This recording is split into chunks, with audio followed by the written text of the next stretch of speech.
like big stories, for instance, that, that rich people who have lots of money, they live in big palaces and fly around and whatever, and then the poor people, they have to come and wash their dishes and clean their floors. Why? So adults hardly ask these questions. They say, oh, this is just the way things are, because they heard the story that this is how the world should function many, many times. But the children, they ask difficult questions. Or to give another very important example from history, so for many, many years, there was a very important story that some people told, that girls and boys are different, very different from each other, that boys are much better than girls, and this is why only boys were allowed to go to school, or only boys could be priests, or only boys could grow up to be politicians, or professors, or journalists. And this was just a story that somebody invented. It wasn't true, of course. But people repeated this story so many times that everybody was convinced that this is just the way things are. And it's until very recently, for instance, even in Spain, women could not go to university, and women could not vote in elections. And I think even today they can't be priests in the church. And again, the adults accepted this as, this is how things are. God said that they can't, so they can't. But it comes especially from the young people, that they say, why is it so? And is it really true? And over the last century, in many countries around the world, including in Spain, so people realized, no, it's not the truth. It's just a story that somebody invented hundreds of years ago or thousands of years ago.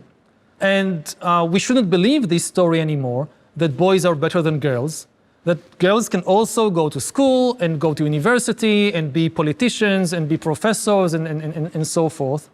And our society is often built on stories which were invented by people. Some of these stories are very good, they help us cooperate, but some of these stories can be extremely harmful.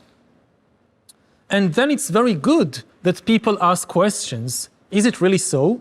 And when they realize it's just a story somebody invented, then they can use our superpower of inventing stories and telling stories and just change the story.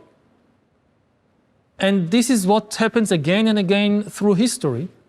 And very often, again, the children are the weakest link in society, in the sense that they are the ones who don't know the big stories yet. So they are the ones who raise the questions and may lead to changes. Yúval, ¿por qué dices que todas las personas deberíamos estudiar historia y hacernos preguntas? You don't have to, but I think it's helpful in life. One of the things we learn in history is where all the stories come from. And this helps us understand what is the truth about the world and what is just a story that somebody invented. Some human being invented it 100 years ago or 1,000 years ago. This is a very central part of history. It's not about the past. It's almost never, history is not really about the past. The past is gone. You can't go back there. You cannot go back to live in the Stone Age. You cannot go back to live in the Middle Ages. So why do we study these things, the Stone Age or Ferdinand and Isabella? Because it's relevant to our life today. Again, from our feelings and emotions to what we can do in life, to understanding these very complicated things, like I talked about money, so let's give another example, like corporations. You meet corporations every day of your life. What are they? And to understand this, you need to understand history, because they are not animals. They didn't come from biology. They didn't grow like trees or came from the sea like whales. They are things we created. They are actually, again, they are stories. But I think to live in the 21st century, not just as an adult, but also as an 8-year-old, you need to understand it, because you need to be careful about it. Again, in the past, so kids were taught how to be careful about lions and elephants. What happens if a big angry elephant comes your way. What do? It was important to know. Today, it's unlikely that it will happen. Without knowing history, if there is something wrong about them, it will be very difficult to change their story and to protect ourselves. Yuval, ¿cuál dirías que es el más grande desafío al que nuestra humanidad se enfrenta? What is the biggest challenge facing humanity? We have three big challenges now in the world. One is the ecological challenge. With all the power that we have, we are increasingly destroying the world. We are killing the other animals. We are cutting down the forests. We are polluting the oceans. And we are destroying the ground on which we also live. And we don't know how to stop ourselves. People who do that, they are not necessarily bad people. They just don't know how to stop themselves. And this is one very big challenge. The other big challenge is what, again, we talked about earlier with artificial intelligence and all the new technologies that we are creating. We are creating something that can be even more powerful than us. And yes, it will stop us, but maybe in ways that we wouldn't like. So we have to be very careful about that. That's the second big challenge. And then the third challenge is going back all the way to the beginning of this meeting. I talked about wars and about the tendency of humans, even good humans, to do terrible things to one another. And now we have so much power that if there is another big war in the world, like the First World War or the Second World War, so it will probably be the last war because we will not survive it. And you would think that humans are so smart, how they won't destroy themselves, but again, the paradox about humans is that we are such a smart animal that keeps doing so many stupid things. And again, we don't know how to stop it. We don't know how to stop ourselves. So that's the third challenge. And I think the key to all these challenges is really the ability to work together. If we manage to avoid fighting each other and instead we cooperate, then we can solve the other problems.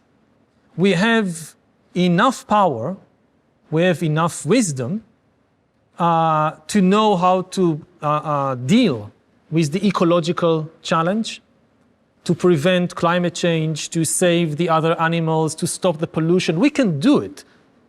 And even in this sense, we are unstoppable. If we really decided all of us together we are going to do it, nothing could stop us. We could do it. And similarly, when it comes to something like AI, like artificial intelligence, if everybody could agree to work together to be careful about this thing, to have laws and rules about how to prevent it from taking over from us, we can do that too. But we are not doing it. Instead, we are fighting more and more against each other. And I think this is the biggest challenge that we face. That again, in this sense, we are our biggest problem. How to stop ourselves, how to control ourselves. And I think that the problem comes to a large extent, again, from our superpower, from this ability to tell stories. That it's a good ability. We do many good things with the stories we tell. Like we mentioned football, so it's a story and it's very nice to play football together. But one very bad thing that we do with the stories, we tell ourselves stories that we are different from everybody else. Like every group of people in the world has a story which says we are not just different from everybody else, we are better than all of them. We are better, we are superior, and we are more important. Like everybody thinks they are the center of the world. The entire world revolves around them. And this is why they cannot cooperate. And this is really, it's not true. It's just in our minds. We keep inventing these stories that we are better than everybody, that we are more important than everybody. But this is just a story in our mind. They all have this story and they are all wrong. None of them is better than everybody else. None of them is the most important. And maybe the way to realize it, is every now and then to leave all the stories in the mind and go back to the body. Because when you really look at our bodies, then you understand we are actually all the same. We don't have different bodies. We all like to eat sweet things. We all need to go to sleep at night. We all wake up in the middle of the night, sometimes afraid. Oh, not just people, also other animals. Also a little skunk, when a fox comes, the skunk would call his mother or her mother. Because this is true of all mammals and birds, at least when they are young, they depend on their parents. So the connection between children and parents, it's not an invention of any human culture. It comes way, way, way before there were any humans around in the world. And if we remember these things, that yes, we have different languages and religions, but this is all very recent. All the nations in the world, Spanish and French and Russians and Ukrainians and Chinese, they are all from the last 5,000 years. If you go back 5,000 years, you don't find any Christian, any Jew, any Muslim, any Russian, any Ukrainian, any Chinese. It's all from the last 5,000, which is nothing 5,000 years. Sounds like a long time, 5,000 years. But there are humans on the planet for millions of years. And there are animals on the planet for hundreds of millions of years. And if we really connect to the deepest level inside ourselves, then we find that there are a lot more things that are common for everybody, even the animals, things that separate us. And if we remember this enough, then hopefully all the stories in our mind will not set us up against each other, and then we can deal with the AI, then we can deal with the ecological problem. We have the power to do that. Hola, Yuval. Soy Cristina, soy maestra de educación infantil y quería preguntarte que como nuestra sociedad está cambiando y evolucionando muy deprisa, ¿qué habilidades y conocimientos crees tú que serían más valiosos para los estudiantes del futuro y cómo las instituciones educativas podríamos adaptarnos a esos cambios? So it's a very difficult, a very important question, because really this is the first time in history that we don't really know how to answer it, because we just don't know how the world would look like in 20 or 30 years. Of course, people could never predict the future. They could never predict if there will be some earthquake or epidemic or war, but other things people could predict because they didn't change very quickly. You knew for most of history what skills people will need in order to survive, in order to work. Like if you live in the Middle Ages, I don't know, in the times of Ferdinand and Isabella. So again, you don't know what would be the political situation in 20 or 30 years. But you do know that most people would still be farmers. So if you are a farmer, you teach your kids how to sow wheat and how to harvest the wheat and gather the grains and grind them and make bread. And you teach them how to build a house.